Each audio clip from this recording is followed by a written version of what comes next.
বলা হয়েছে যে একটি পানি ভর্তি মানে একটি অংশ ফুল, মানে ফুল বলতে একটি অংশ,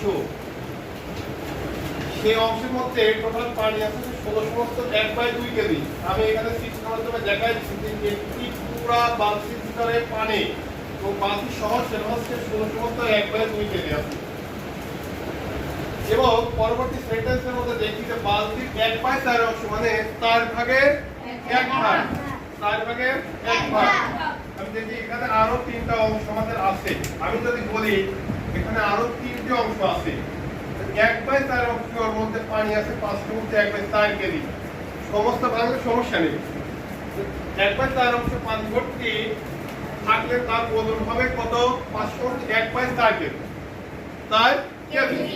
এখন বলা হয়েছে কতে যে বালতির কতটুকু অংশ খালি আছে।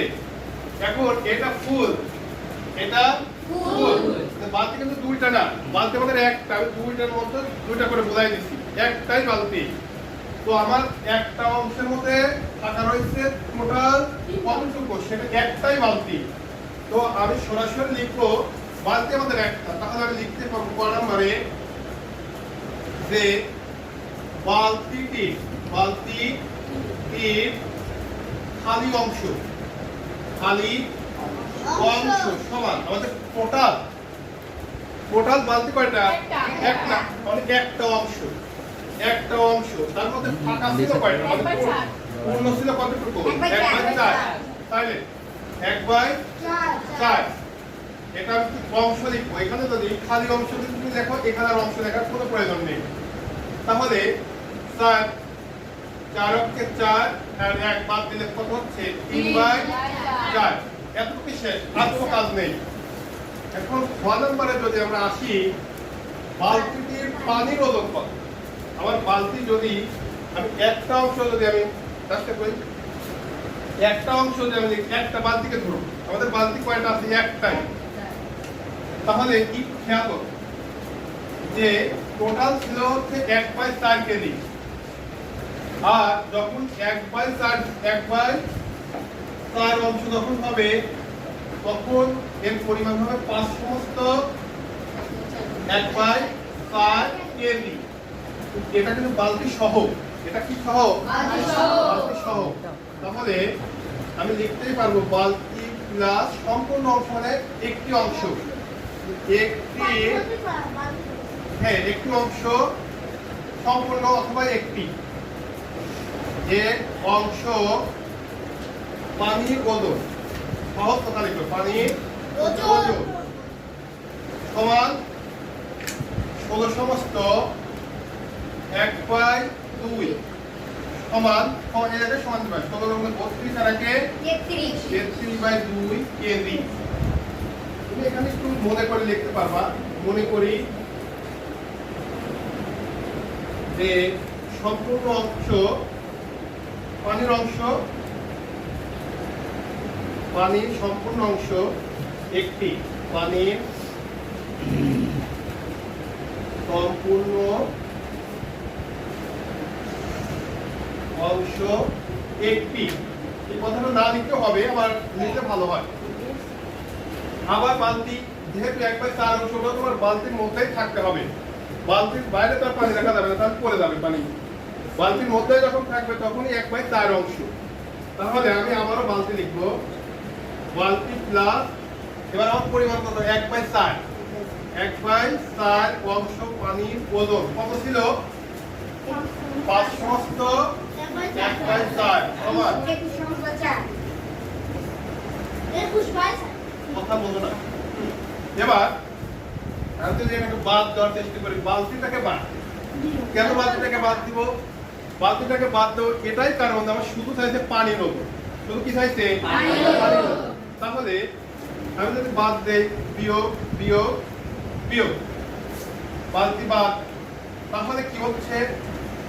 1 - 1/4 অংশ পানির ওজন। কথা বলো না, পানির ওজন সমান 33/2 বিয়োগ 21/4 কেজি।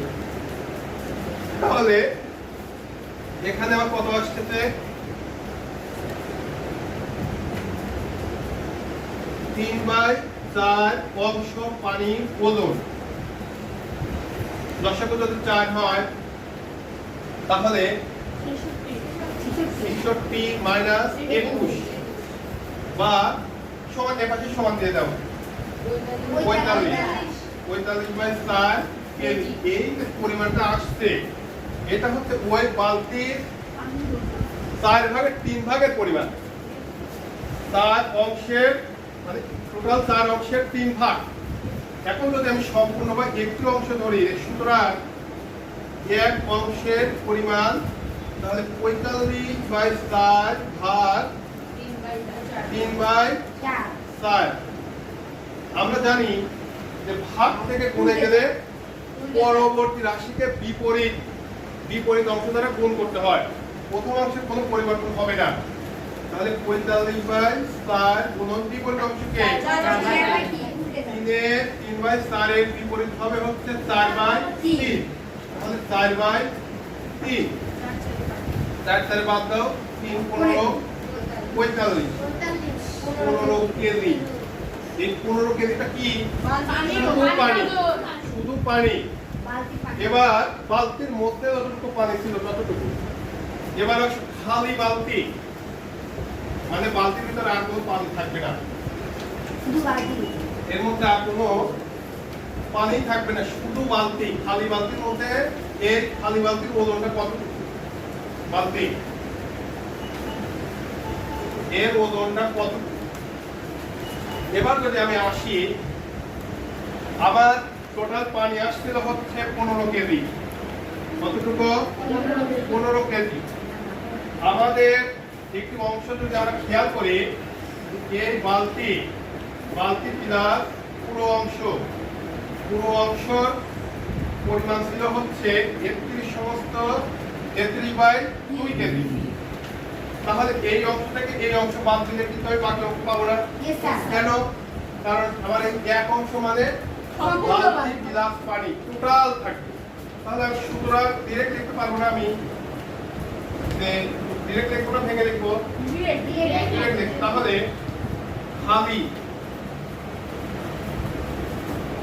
বালতির ওজন সমান বালতিতে যা পানি কত ছিল 33/2 কেজি। আমি বিয়োগ দিয়ে দিব। টোটাল পানি পাইছিলাম আমি কতটুকু?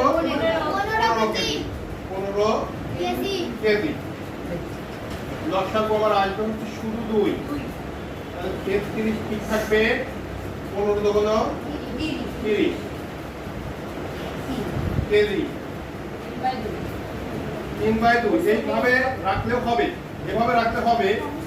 তুমি যদি ভেঙে দাও, মিশ্র যদি করি তাহলে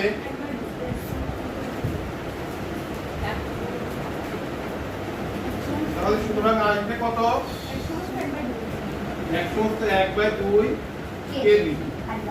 এই যে খালি বালতির যে ওজনটা ছিল, এই অংশটা এই যে খালি বালতি, এটা হচ্ছে 1/2 কেজি। এটা শুধু খালি বালতি। আর এর মধ্যে যতটুকু পানি ছিল, এর মধ্যে যতটুকু পানি ছিল, পানি ভর্তি, এর মধ্যে কতটুকু ছিল? মোট 15 কেজি। এই হচ্ছে আমাদের মোট ধারণা।